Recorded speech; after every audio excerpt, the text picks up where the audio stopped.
எங்களுக்கு இன்னைக்கு தான் வந்து சொர்க்கவாசல் திறந்த மாதிரி. ஏன்னா வந்து பார்த்தீங்கன்னா வைகுண்ட ஏகாதசிக்கு நான் வந்து பூஜை வந்து பண்ண முடியல.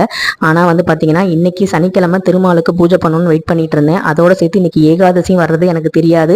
காலையில் பார்த்தோன்னா ரொம்ப சந்தோஷமா இருந்துச்சு. ஸ்பெஷலாக வந்து திருமாலுக்கு பிரசாதம் பண்ணியிருக்கேன். அதை லாங் வீடியோவில் ஷேர் பண்ணியிருக்கேன் பாருங்க. நேற்று வந்து என் கணவர் சொன்னார், திருமாலோட திருவடியை வந்து மகாலட்சுமி தாயார் பிடிச்சு விடுறதுனால தான் திருமால் வந்து நல்ல செல்வ செழிப்போட இருக்காரு. அப்போ மனைவிமார்கள்லாம் கணவன்மார்களை காலை வந்து பிடிக்கும்போது செல்வ செழிப்பாக இருப்பாங்கன்னு சொன்னார். இது காமெடி கிடையாது, உண்மை தான். அதுக்கான லாங் வீடியோ நான் கண்டிப்பாக ஷேர் பண்ணுறேன்.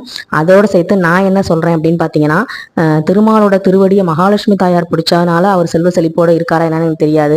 ஆனால் திருமால் வந்து அவருடைய மனைவிக்கு மரியாதை கொடுத்து அவருடைய மார்பில் வந்து பார்த்தீங்கன்னா அவருடைய இதயத்தில் வந்து மனைவிக்கு வந்து மரியாதை வந்து பண்ணாரு, இடம் கொடுத்தாரு. அதனால வந்து பார்த்தீங்கன்னா மனைவியை அன்பா நேசிக்கிற எல்லா கணவன்மார்களும், கணவனுக்கு மரியாதை கொடுக்குற எல்லா மனைவிமார்கள் வீட்லையும் வந்து பார்த்தீங்கன்னா மகாலட்சுமி திருமாலும் கண்டிப்பாக அவனுடைய ஆசீர்வாதம் இருக்குங்கிற சந்தேகம் இல்லை.